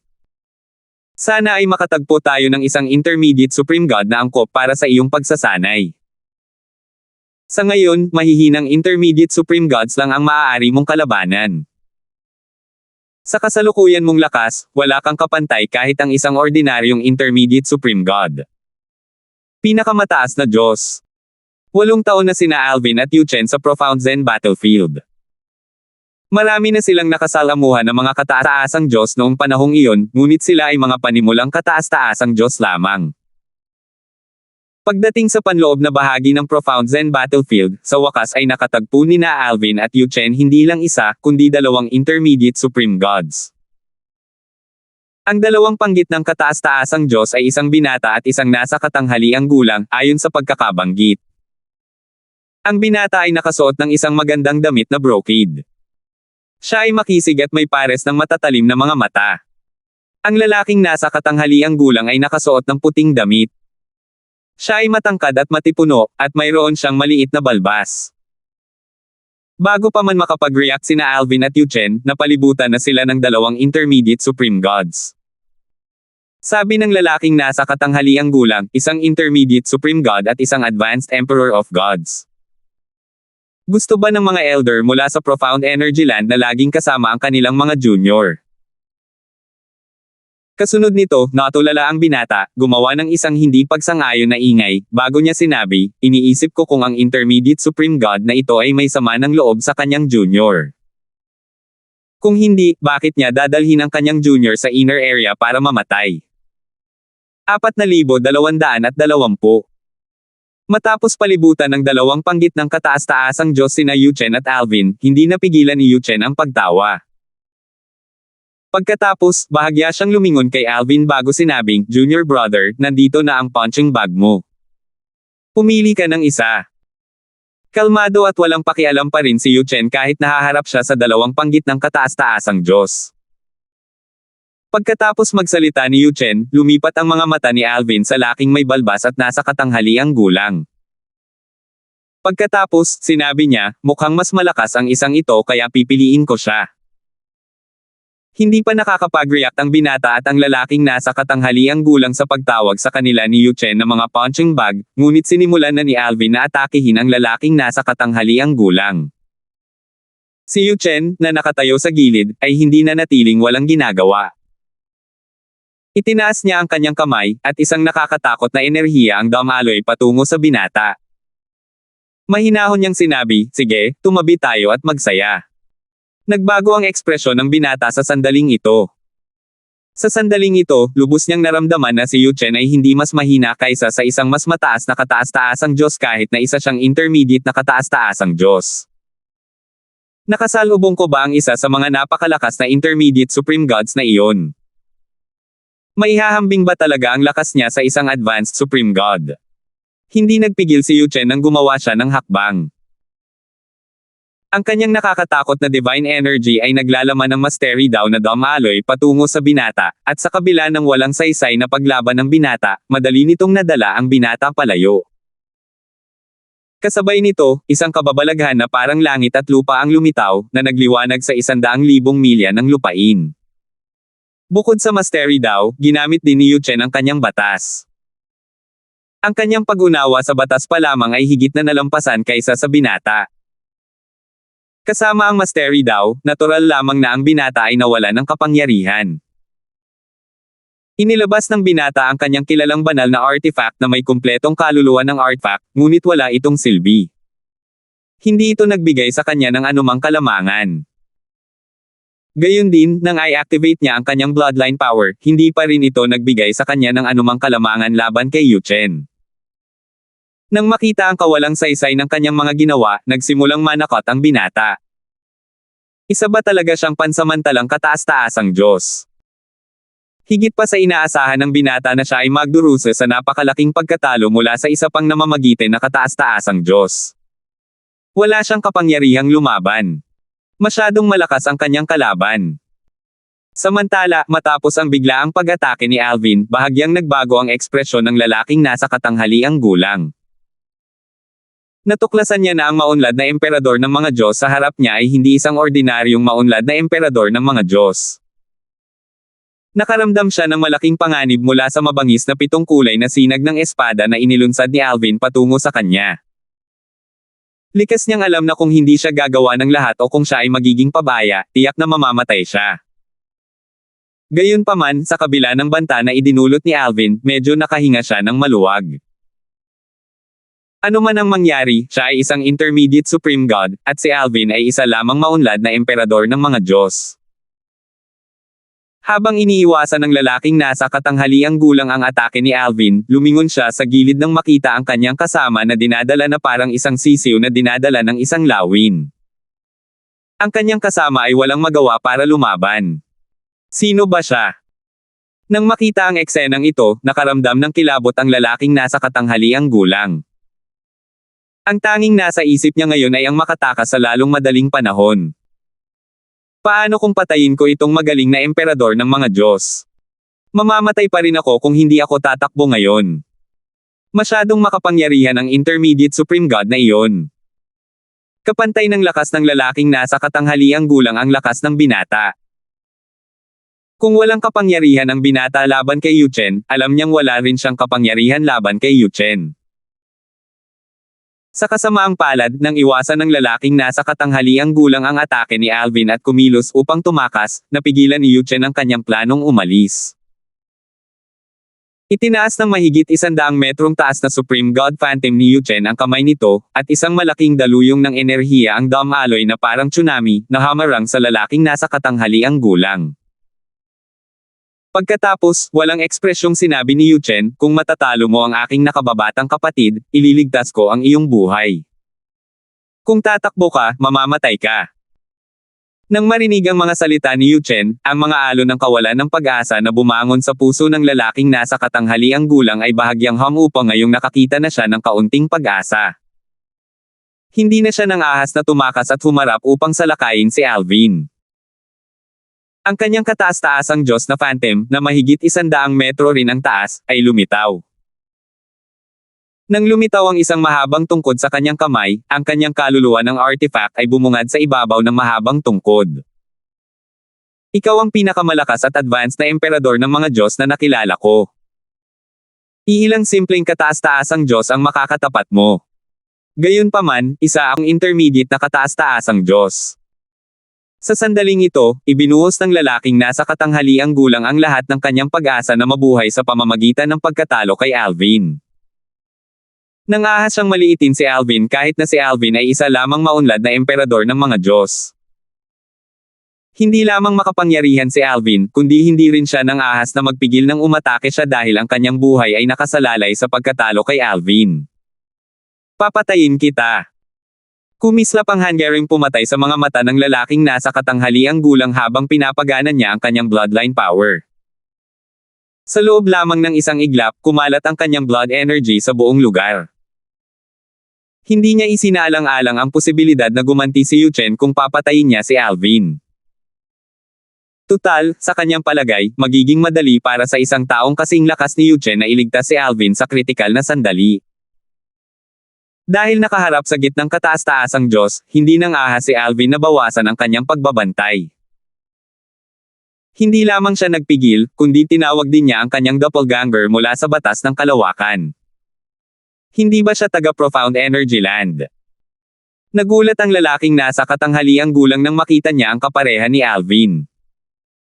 Maging ang binata, na tanging ang manood lamang sa laban ay nagulat din.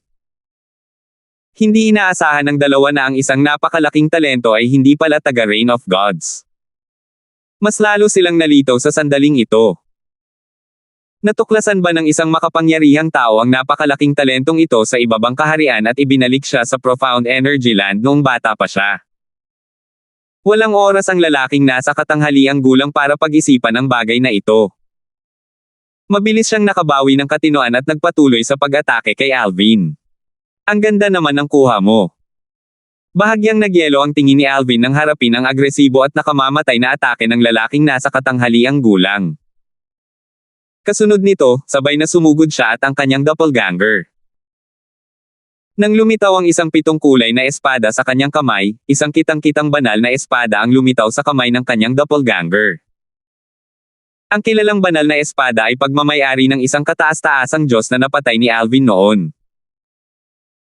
Nang panahong iyon, mabilis na nabihag ni Yuchen ang kaluluwa ng artifact ng espada upang maiwasan itong mamatay kasama ng panimulang kataas-taasang Diyos. Ang mga kaluluwa ng artifact ay karaniwang matapat sa kalikasan, at ang kaluluwa ng artifact na ito ay hindi naiiba. Gayunpaman, dahil namatay na ang Panginoon nito, pinili nitong sumuko matapos takutin at tuksohin ni Yuchen. Sa huli, ang artificial na kaluluwa at ang kilalang banal na espada ay naging mga sandata ng doppelganger ni Alvin, na lalong nagpapalakas sa lakas ni Alvin. Sumugod si Alvin at ang kanyang doppelganger patungo sa lalaking nasa katanghaliang gulang na may hawak na kitang-kitang divine sword at kumpletong artifact soul sa kanilang mga kamay. Sa harap ng Supreme God Phantom ng nasa katanghaliang gulang na lalaki na mahigit 100 metro ang taas, si Alvin ay mukhang napakaliit. Ang palad pa lamang ng Supreme God Phantom ay sapat na para matakpan ang buong pagkatao niya.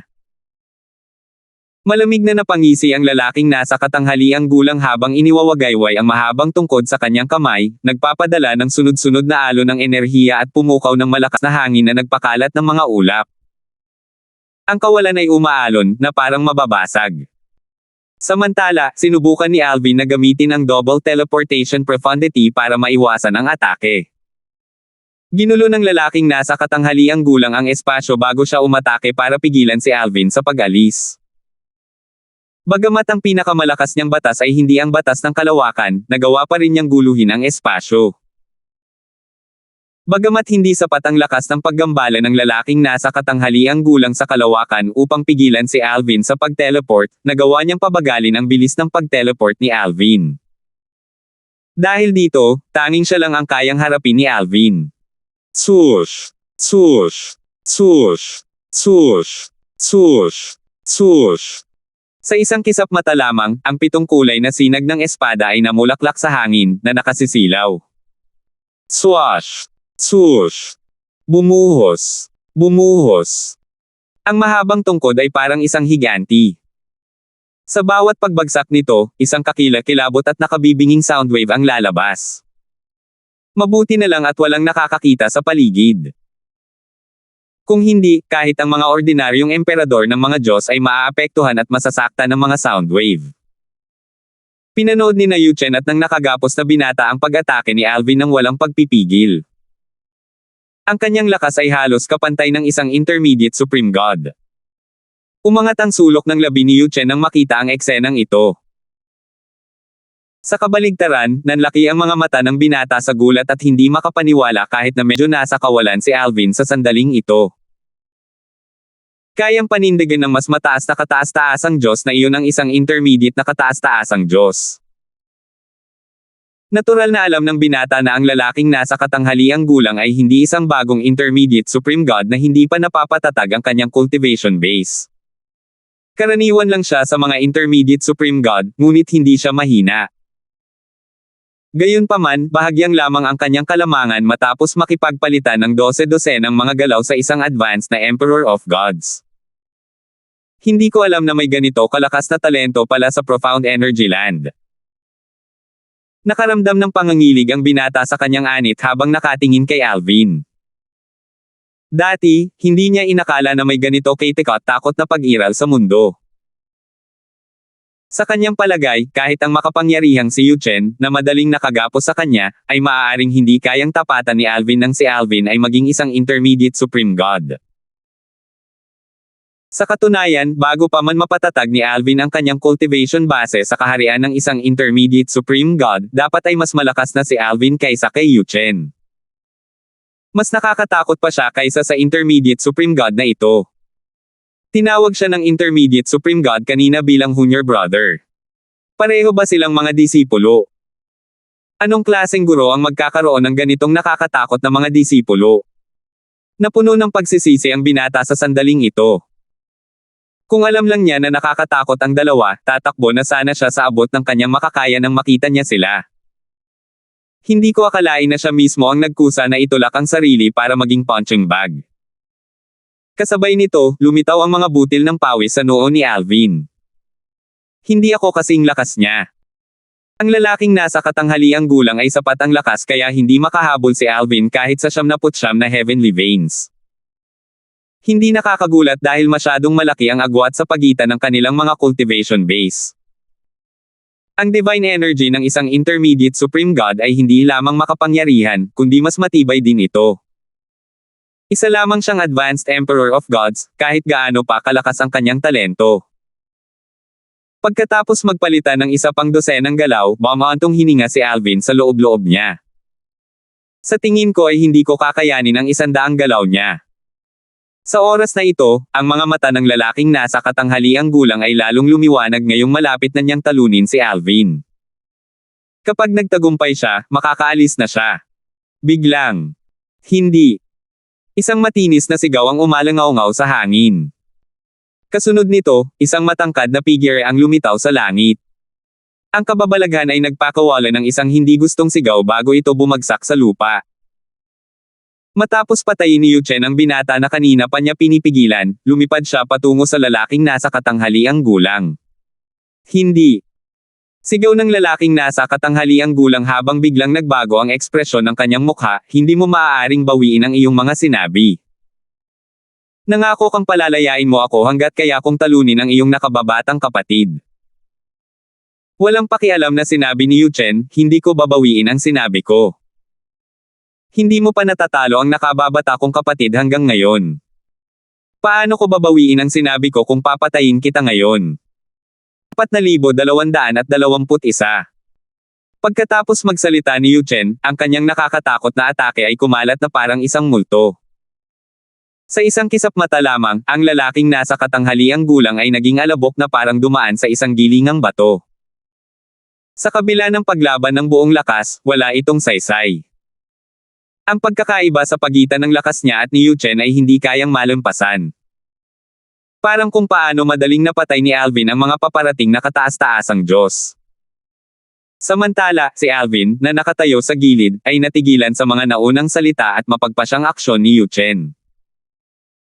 Inakala niyang hahayaan ni Yu Chen ang lalaking nasa katanghaliang gulang kung matatalo siya ng lalaking nasa katanghaliang gulang.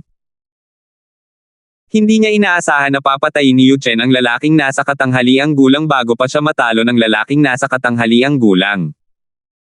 Dahil dito, hindi nga sinira ni Yu Chen ang kanyang pangako.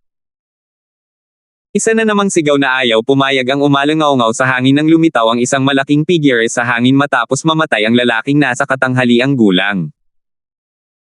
Ang kababalaghang nagpapahiwatig ng pagkamatay ng isang intermediate supreme god ay lumitaw ng 2 beses ng magkakasunod.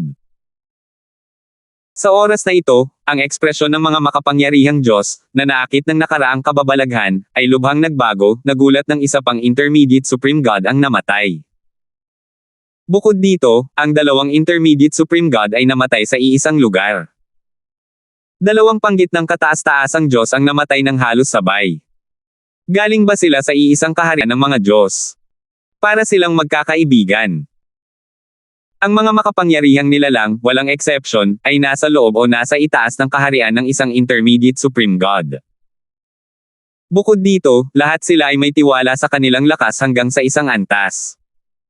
Kung hindi sila lalapit ng ganito kalapit para tingnan kung ano ang nangyayari. Ilang taon na ang nakalilipas, 2 panggit ng kataas-taasang Diyos mula sa lupain ng hangganan ng Zen ang magkakasunod na namatay din. Pagkalipas ng ilang taon, isa pang panggit ng kataas-taasang Diyos ang muling namatay. Hindi maintindihan ng mga makapangyarihang nilalang ang nangyayari.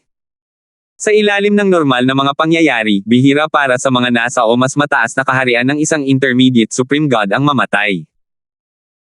Mahigit dekada ang maaaring lumipas, at walang kahit isang intermediate supreme god ang mamamatay. Sigayunpaman, ang kanilang mga pagkamatay ay napakadalas nitong mga nakaraang taon. Talagang nakakagulat. Matapos marating ang kaharian na ito, karamihan sa kanila ay napakaingat at mapagbantay. Kung hindi nila matatalo ang kanilang mga kalaban, hindi sila mag-aatubiling tumakas sa pinakamalapit na base camp. Matapos mapatay ang 2 magkasunod na Diyos na nasa gitnang antas, kalmado pa rin ang itsura ni Yu Chen. Kinuha niya ang prominenteng divine artifact ng 2 bago niya sinabing, "Junior brother, tara na." Habang paalis sila, sinabi ni Yu Chen, ang mga penomenong lumitaw pagkatapos mamatay ang 2 iyon ay talagang nakakuha ng atensyon dahil sa kung gaano sila kapansin-pansin. Maraming mga powerhouse ang pupunta rito para tingnan ang sitwasyon. Malamang na maraming mga advanced supreme god sa mga powerhouse na ito. Kaya, mahalaga na umalis tayo sa lalong madaling panahon. Sino ang nakakaalam kung makakasalubong natin ang isang mas malakas na kalaban mula sa Zen Boundary Land kung hindi tayo aalis? Dati, hindi nagre-react si Yu Chen nang mamatay ang mga simpleng Diyos na kataas-taasan. Tutal, ang mga simpleng Diyos na kataas-taasan ay hindi namatay sa loob ng larangan ng digmaan. Walang gaanong mga powerhouse sa labas ng loob kaya karamihan sa mga tao ay hindi nang ahas na lumapit para tumingin. Bukod dito, kahit ang mga nang-ahas na lumapit ay mga intermediate na Diyos na kataas-taasan. Hindi natatakot si Yu Chen sa mga intermediate na Diyos na kataas-taasan. Kahit na makasalubong niya ang isang intermediate na Diyos na kataas-taasan na mas malakas kaysa sa kanya, tiwala siyang makakatakas siya ng walang pinsala kasama si Alvin kahit na hindi niya matalo ang kabilang panig. Tumanggo si Alvin bilang tugon sa mga salita ni Yu Chen. Naisip na rin niya ang bagay na ito noon. Ang paglitaw ng ganitong kababalaghan ay katumbas ng pagsasabi sa mga tao na may namatay na kataas-taasang Diyos at pagbubunyag ng lokasyon kung saan namatay ang kataas-taasang Diyos. Mapanganib ang manatili sa pinangyarihan. Sa sandaling ito, sinabi ni Yu Chen sa pagtatangkang aliwin si Alvin, "Junior brother, hindi mo kailangang mawalan ng pag-asa dahil hindi ka kapantay ng intermediate supreme god na iyon. Sa katunayan, gamit ang kasalukuyan mong lakas, kaya mong talunin ang mga bagong intermediate supreme god na kaka-rescue lang. Mas mahina ka lang ng kaunti kaysa sa mga intermediate supreme god na kaka-stabilize lang ng kanilang cultivation bases. Kahit papaano, baka hindi ka matalo sa 4th junior sister sa isang laban. Sa palagay ni Yuchen, bagamat napakatalino ni Clarissa, mas lalo pang mas matalino si Alvin. Kung maglalaban ang dalawa, malaki ang posibilidad na magtabla ang laban. Ngumisi si Alvin, ibinunyag ang dalawang hanay ng mapuputing ngipin. Ikatlong senior brother, hindi mo na ako kailangang aliwin. Hindi ako pinanghihinaan ng loob. Tutal, isa na lang akong advanced Emperor of Gods ngayon. Natahimik si Yuchen nang marinig ang mga salita ni Alvin. Kasabay nito, nakaramdam siya ng matinding pagod. Oo nga. Ang kanyang nakababatang kapatid ay isa na lamang advanced na Emperor of Gods ngayon. Tila wala siyang inaalala. Ang kanyang nakababatang kapatid ay isang advanced na Emperor of Gods na kayang talunin ang karamihan, kung hindi man lahat, ng mga simpleng Supreme Gods. Bakit naman panghihinaan ng loob ang kanyang nakababatang kapatid? Naisip ni Yuchen kung paano niya matatalo ang karaniwang mga simpleng kataas-taasang Diyos gayong isa na siyang mas mataas na emperador ng mga Diyos. Wala siyang kalaban-laban sa makapangyarihang mga simpleng kataas-taasang Diyos noong panahong iyon. Pagkatapos, bumantong hininga si Yuchen, bahagyang naiinis, habang iniisip ang sarili, hindi mo na ako kailangang ipaalala pa. Alam ko nang isa ka lang sa mga mas mataas na emperador ng mga Diyos. Dati, napakamatino mo, kapatid. Bakit ngayon ay wala ka ng pakialam? Hindi mo ba alam na mga salita mo ay makakasakit sa akin? Kalimutan mo na yan. Walang alam ang mga bata. Hindi ko dapat ito isa puso. 8 taon na si Alvin sa larangan ng digmaan sa kaharian. Marami siyang natutunan mula kay Yuchen, at marami rin siyang natamo na karanasan. Gayunpaman, naramdaman niya na siya ang nakakuha ng pinakamaraming karanasan sa pakikipaglaban mula sa kanyang pakikipaglaban sa Intermediate Supreme God. Lumaban siya ng buong lakas, ngunit nabigo pa rin siya sa huli. Ang Intermediate Supreme God ay isa lamang ordinaryong Intermediate Supreme God na pisikal lamang ang kaya niyang umatake. Kung makakaharap ni Alvin ang isang Intermediate Supreme God na dalubhasa sa mga soul attack, kahit na karaniwan lamang ang kabilang panig, alam ni Alvin na mas magiging mapanganib ang kanyang posisyon. Gayunpaman, dahil sa kanyang mga soul-type defensive artifact, hindi niya kailangang matakot sa mga simpleng Supreme God na dalubhasa sa mga soul attack. Dapat sabihin na ang mga Intermediate Supreme Gods na dalubhasa sa mga soul attack na lamang ang dapat katakutin ni Alvin ngayon dahil isa sa 5 banal na elemento, ang Profound Divine Metal, ay naghi-hibernate pa rin. Kung hindi, hindi siya kayang saktan ng malubha ng kabilang panig gamit ang mga soul attack. Nanatili si Alvin kasama si Yuchen sa sumunod na 2 taon. Sa panahong ito, nakatagpo nila ang isang Intermediate Supreme God na hindi pa rin nagpapatatag sa kanyang cultivation base. Dahil dito, si Alvin, na umatake ng walang pag-aalinlangan, ay nagawang patayin ang kabilang panig pagkatapos ng 12 mga galaw. Nang mamatay ang kabilang panig, natural lamang na mamatay siyang may pagsisisi. Hanggang sa kanyang kamatayan, hindi pa rin niya maisip kung paano siya nagawang patayin ng isang maunlad na emperador ng mga Diyos. Kailan nagkaroon ng kakayahang pumatay ang mga maunlad na emperador ng mga Diyos ng mga nasa gitnang kataas-taasang Diyos? Mabilis na lumipas ang oras. Sa isang kisap mata, 10 taon na ang nakalipas simula nang pumasok sina Yuchen at Alvin sa Profound Zen Battlefield. Sa wakas ay oras na para maghiwalay ang dalawa. Bago humiwalay, sinamahan ni Yuchen si Alvin sa isang lugar kung saan mas manipis ang tela ng kalawakan, na magdadala kay Alvin sa ibang larangan ng digmaan ng kaharian. Sinamahan niya si Alvin at naglakbay sa ilang larangan ng digmaan ng kaharian bago sila tuluyang nakarating sa larangan ng Divine Sanction, na nabuo dahil sa banggaan ng Divine Offering Land at ng Sanction Land. Ang Divine Sanction Battlefield ang pinaghihinalaan ni Alvin na naroon ang kanyang asawang si Kelly. Ang mga miyembro ng mga pangunahing puwersang may pinakamataas na ranggo sa Divine Offering Land tulad ng angka ng Reed at ang angka ng U ay papasok din sa Divine Sanction Battlefield. Junior brother, maaari kang magpatuloy sa paggala sa Divine Sanction Battlefield gamit ang iyong Battle Merit Token.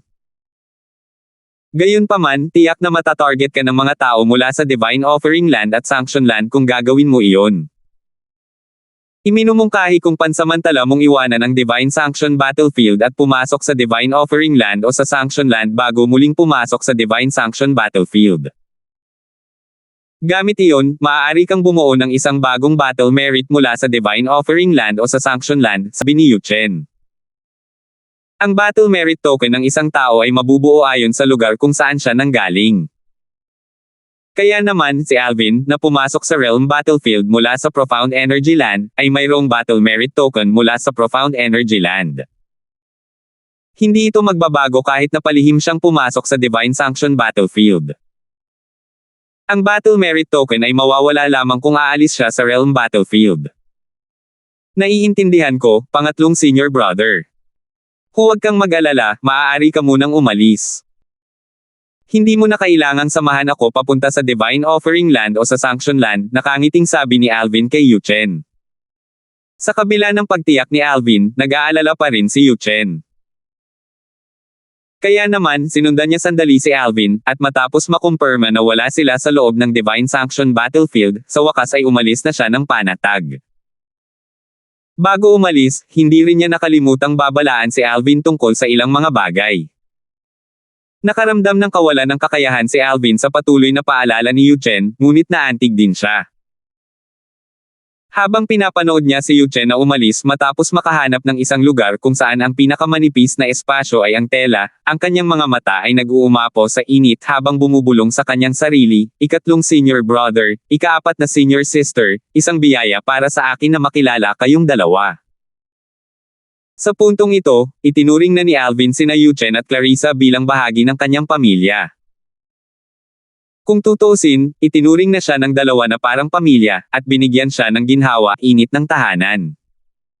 Maya-maya, sa wakas ay tumalikod na si Alvin para umalis. Sa pagkakataong ito, ang init sa kanyang mga mata ay napalitan ng hamog na nagyelo habang bumubulong siya ng malalim, ito ang Realm Battlefield ng Divine Offering Land at ng Sanction Land. Ang Divine Offering Land, ang Yun Clan. Lumitaw sa isip ni Alvin ang figure ng isang dominanteng binata sa sandaling ito. Noong nakaraan, ang binata ay kumilos ng mayabang sa makamundong larangan at madaling napigilan at natapakan siya. Sa oras na iyon, siya ay desperado at walang magawa. Gaano man siya kawalang gana, hindi siya makalaban. Sa harap ng lalaking iyon, siya ay kasing hina ng isang langgam. Kung hindi dahil kay Kelly na isinugol ang kanyang buhay, marahil, pinatay na siya ng lalaking iyon ng mga oras na iyon. Noon pa man ay may matinding pagmamalaki si Alvin. Noon, desperado siyang pinoprotektahan ni Kelly, na nagpaparamdam sa kanya na wala siyang silbi. Nababahala siya sa bagay na iyon kahit hindi niya sabihin. Wala siyang magagawa dahil tunay siyang mahina noong panahong iyon. Lihim siyang nanumpa na gagantihan niya ang kahihiyang dinanas niya sa kamay ni Octavius, ang batang Panginoon ng angkan ng iyon ng banal na lupain ng mga alay. Tama ang ikatlong senior brother. Delikado para sa akin ang gumala-dala ang Battle Merit Token mula sa Profound Energy Land. Pupunta muna ako sa Divine Offering Land para tingnan ang lugar kung saan lumaki si Kelly sa kanyang nakaraang buhay at ang Reed Clan, ang pangunahing Supreme Rank Force. Pagkatapos niyan, titingnan ko ang Yun Clan. Taglay ang kaisipang ito, nagtungo si Alvin sa pinakamalapit na base camp. Habang naglalakbay papunta roon, hinarang siya ng dalawang pasulong na emperador ng mga Diyos mula sa lupain ng banal na alay. Sinubukan ng isa na tumakas matapos niyang patayin ang isa pa, ngunit hindi na kailangang sabihin, nabigo ang kabilang panig na makatakas. Madali para sa kanya na patayin ang dalawang pasulong na emperador ng mga Diyos. 4,222. Ang Divine Offering Land ay isang realm of gods at may pagkakatulad sa Profound Energy Land. Kaya naman, kahit na si Alvin ay inilipat sa isang hindi kilalang lugar sa Divine Offering Land, hindi naman siya lubos na nakaramdam ng pagiging hindi pamilyar.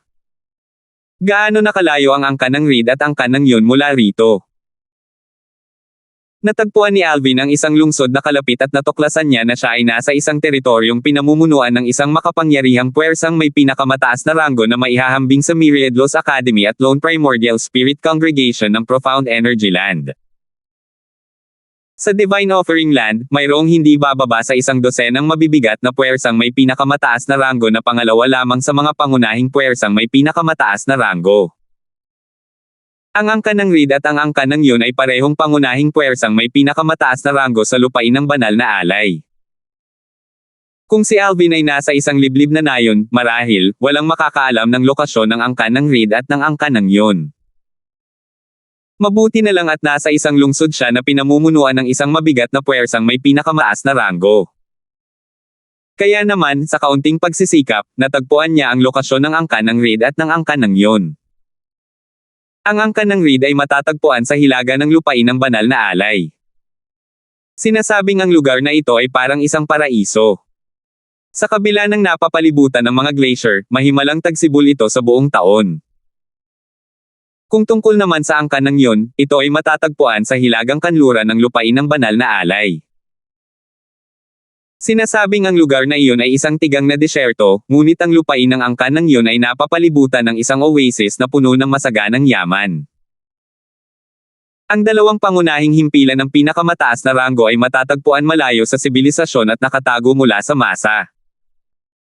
Pupunta muna ako sa angka ng Reed, naisip ni Alvin sa sarili bago siya umalis ng lungsod. Nang nagtatanong si Alvin kung nasaan ang angka ng Reed at ang angka ng Yun, hindi niya alam na nakakuha na pala siya ng atensyon ng ilang tao. Inisip ng mga taong iyon na may koneksyon si Alvin sa dalawang angkan kahit na hindi siya miyembro ng mga angkan. Matapos makumpirma na mayroon siyang makapangyarihang pinagmulan, napagpasyahan din nila na marami siyang mahahalagang kayamanan. Kaya naman, sinimulan nila siyang sundan palabas ng lungsod. Gayunpaman, matapos siyang sundan palabas ng lungsod, wala ni isa sa kanila ang nangahas na kumilos matapos masaksihan ang kanyang bilis. Sa wakas ay napagtanto nila na isa siyang taong hindi nila kayang saktan. Akala ko madali siyang mapapahamak at kikita ako ng malaki. Sino ang mag-aakala na isa siyang makapangyarihan? Bumantong hininga ang mga bandido habang pinapanood nilang mawala si Alvin sa kanilang paningin. Kahit na si Alvin ay mula sa isang pangunahing puwersang may pinakamataas na ranggo, ang mga bandidong ito ay hindi mag-aatubiling kumilos laban kay Alvin hanggat mas mahina siya kaysa sa kanila. Tutal, hanggat sila ay maingat at walang iniiwang bakas, kahit ang isang pangunahing puwersang may pinakamataas na ranggo ay hindi sila mahahanap. Bukod doon, walang garantiya na iimbestigahan man lang ng pangunahing puwersang may pinakamataas na ranggo ang kanyang pagkamatay. Nakaisip pa nga ang mga bandido ng plano para itago ang kanilang krimen at umalis sa lugar. Sa kasamaang palad, si Alvin ay isang taong hindi nila kayang saktan. Bago umalis ng lungsod, natuklasan na ni Alvin ang mga taong sumusunod sa kanya. Sa normal na sitwasyon, pinaglalaroan niya sila pagkatapos umalis ng lungsod. Gayunpaman, wala siya sa mood na harapin ang mga taong iyon ngayon. Sabik na siyang pumunta sa angka ng Reed at sa angka ng Yun, at gusto niyang mangalap ng maraming impormasyon hanggat maaari tungkol kay Kelly. Mas maganda kung mapapatay niya si Octavius sa proseso. Dati, dahil sa kanilang napakalaking pagkakaiba, hindi masukat ni Alvin kung gaano kalakas si Octavius. Batay sa karaniwang lakas ng mga miyembro sa mga pangunahing puwersang may pinakamataas na ranggo, hinulaan niya na si Octavius ay malamang na isang intermediate supreme god na ngayon. Bukod dito, pakiramdam niya ay nasobrahan din niya ang lakas ni Octavius. Hindi rin niya isinaalang-alang ang posibilidad na si Octavius ay isang advanced supreme god. Kung mapapatay ko si Octavius sa pagkakataong ito, maaayos ko ang bagay na ito sa lupain ng banal na alay at matatapos ang pagdurusa ni Kelly. Sa oras na iyon, ang tanging kailangan kong gawin ay hanapin si Kelly at makipag-ugnayan muli sa kanya, naisip ni Alvin sa kanyang sarili. Swoosh! Naglakbay si Alvin ng napakabilis gamit ang isang barkong lumilipad na pang-emperador. Kasabay nito, nilinang at hinigop niya ang malaking dami ng enerhiyang nakuha niya mula sa mga gantimpala. Ang mga gantimpalang ito ay makukuha lamang sa Trial of Gods at sa Realm Battlefields, ngunit ang enerhiya mula sa mga gantimpala ay hindi agad mawawala pagkatapos umalis sa mga lugar na iyon. Gayunpaman, ang enerhiya ay mawawala ng doble ang bilis sa labas ng mga lugar na iyon. Walang pakialam si Alvin sa pagkatalo. Maaari niya itong makuha muli kapag pumasok siya sa realm battlefield. Bukod dito, napakarami niyang enerhiyang nakaimbak sa kanyang katawan kaya tiwala siyang hindi niya ito mauubos kapag pumasok siyang muli sa realm battlefield. Ang barkong lumilipad na parang emperador ay naglakbay sa bilis ng isang maunlad na emperador ng mga Diyos. Sa ilalim ng normal na mga pangyayari, hindi tina-target ng mga bandido ang mga pasahero ng naturang lumilipad na barko dahil may posibilidad na mas malakas ang mga pasahero kaysa sa kanila. Gayunpaman, may mga makapangyarihang bandido na partikular na tina-target ang mga naturang tao. Sa sandaling ito, isang tulisan, na isang intermediate emperor of gods, ang nagtatago sa isang sulok habang pinapanood ang lumilipad na barkong dumaan. Mabilis siyang nagpadala ng mensahe. Pangalawang pinuno, mayroong isang barkong lumilipad na parang emperador na patungo sa hilaga sa bilis ng isang maunlad na emperador ng mga Diyos. Maya-maya, nakatanggap siya ng tugon. Walang pakialam na sinabi ng kabilang panig, sige, ipapaalam ko agad sa ating pinuno. Ang grupong ito ng mga bandido ay isang puwersang may pinakamataas na ranggo na pinamumunuan ng isang simpleng kataas-taasang Diyos. Ang mga pangalawang pinuno ng grupo ay pawang mga malapit ng maging kataas-taasang Diyos. Marami silang mga mahuhusay na emperador ng mga Diyos na nagsilbing kapitan ng mas maliliit na grupo sa loob ng grupo. Kahit ang pinakamahinang miyembro sa maliliit na grupong iyon ay mga simpleng emperador ng mga Diyos, na karaniwang responsable sa pagharap sa mga walang kabuluhang bagay at paglilinis ng grupo. Ang grupong ito ng mga bandido ay kabilang sa pinakamalakas na bandido sa lupain ng banal na alay. Natakot sa kanila ang iba pang mga bandido at hindi nang ahas na pumasok ng walang pahintulot sa kanilang teritoryo. Swoosh! Di nagtagal matapos lumipad ang barkong lumilipad na pang-emperador ni Alvin, isang barkong lumilipad na pang-supreme ang lumipad din. Isang matipunong lalaking nasa katanghaliang gulang na may matalim na tingin ang nakatayo sa taiman ng lumilipad na barko at mahinahong nagtanong, ang lumilipad na barkong iyon ay lumilipad papunta rito, hindi ba? Opo, Panginoon ko, sagot ng panggit ng emperador ng mga Diyos, nakasasakay lang sa barko. Napakahusay, sabi ng lalaking nasa katanghaliang gulang habang tumatango, ayon sa mga patakaran, makakatanggap ka ng 1% ng lahat ng makukuha natin sa operasyong ito. Salamat po, Panginoon ko. Matapos makabawi mula sa pagkagulat, mabilis na nagpahayag ng pasasalamat ang Intermediate Emperor of Gods. Umasa siyang malaki ang kanilang makukuha sa pagkakataong ito. Dahil dito, magiging masagana rin ang kanyang gantimpala. Pagkalipas ng mga 15 minuto, ang lalaking nasa katanghaliang gulang na siyang pinuno ng grupo ng mga tulisan, ay nakakita ng isang itim na tuldok na unti-unting lumalaki ang laki, sa di kalayuan. Sabi niya, ayan na, haharang ko ang daanan nito gamit ang ating lumilipad na barko habang pinapalibutan ninyo ito sa lahat ng direksyon. Mabilis na tumango ang mga pinuno ng bise bilang pagsang-ayon. Ang mga bandidong ito ay lubos na ambisyoso at tanging ang mayayaman at makapangyarihan lamang ang kanilang tina-target. Lahat ng miyembro ay sangkot sa isang operasyon. Dahil dito, nagawa pa nilang patayin ang isang nag-iisang simpleng kataas-taasang Diyos, na siyang nagpatatag sa kanyang cultivation base, noon.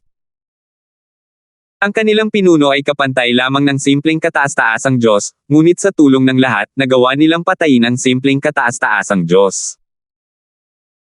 Sa oras na ito, ang boses ni Hana, ang kaluluwa ng artifact ng Seven Orifices Exquisite Sword, ay umalangaw-ngaw sa tainga ni Alvin. Panginoon ko, isang barkong lumilipad na may pinakamataas na antas ang sumusunod sa atin. Kasunod nito, ang boses ng isa pang babae, na kasing himig at kaakit-akit ng kay Hana, ay umalangaw-ngaw din sa tainga ni Alvin. Panginoon ko, alerto ang mga nanghihimasok. Ang pangalawang boses ay pagmamay-ari ng kaluluwa ng artifact ng kilalang banal na espada na nakuha ni Alvin sa Profound Zen Battlefield. Dati itong pagmamay-ari ng isang simpleng kataas-taasang Diyos na napatay ni Alvin sa tulong Yuchen. Kadalasan, ang kilalang banal na espada at ang kaluluwa ng artifact nito, na ibinibigay sa doppelganger ni Alvin, ay nakaimbak sa katawan ni Alvin. Ang araw na ito ay isang exception. Matapos magsalita ang dalawang kaluluwa ng artifact, biglang bumilis ang lumilipad na barkong pang supreme grade at lumipad sa kamangha-manghang bilis. Ang bilis nito ay maihahambing sa isang intermediate supreme god. Sa isang kisap mata lamang, naabutan nito ang lumilipad na barko ni Alvin at pinigilan ito sa pagsulong. Kasunod nito, maraming figure ang lumipad palabas mula sa lumilipad na barko at pinalibutan si Alvin sa lahat ng direksyon. Pagkatapos, isang matipunong figure ang lumitaw sa harap ng lumilipad na barko ni Alvin at sinuntok ang kanyang kamao. Isang nakakatakot na shockwave ang humampas at nagpabaligtad sa lumilipad na barko ni Alvin, nayanig ang kawalan. Isang panimulang kataas-taasang Diyos.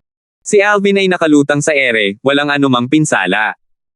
Malamig niyang tiningnan ang grupo ng mga tao. Napakarami nila. Mga bandido ba sila? Maituturing na isang puwersang may pinakamataas na ranggo ang kanilang grupo. Napakaswerte ni Alvin na makasalubong ang mga bandidong ito. Tutal, ang mga grupo ng bandidong maihahambing sa mga puwersang may pinakamataas na ranggo ay napakabihirang mangyari sa realms of gods. Maya-maya, itinabi ni Alvin ang kanyang lumilipad na barko at nagpakita sa kanya. Mayroong hindi bababa sa 30 bandido na naruroon sa pinangyarihan. Maliban sa ilang mga simpleng at panggitnang Emperor of Gods na nagpapatrolya, narito ang buong grupo. Nang makita si Alvin, bahagyang kumulat ang noo ng mga bandido sa pagkalito. Makikita sa kanilang mga mata at mukha ang bahid ng pagkadismaya. Nag-iisa lang siya. Ang Intermediate Emperor of Gods, na unang nakatuklas kay Alvin, ang siyang labis na nadismaya. Kung tutuusin, gaano karami ang makukuha nila mula sa isang tao? 1% lang naman ang kabuoang samsam ang makukuha niya. Nag-iisa lang siya. Kumunat ang noo ng karamihan sa mga bandido nang dumating si Alvin. Bahagyang nadismaya ang makikita sa kanilang mga mukha. Ang Intermediate Emperor of Gods na nakatuklas kay Alvin ay lubos na nadismaya matapos mapagtanto ang limitadong mapagkukunan na makukuha nila mula sa isang nag-iisa, lalo na ang kanyang maliit na bahagi na 1% mula rito. Salamat po at sinamahan ninyo ako. Ingat lagi mga master.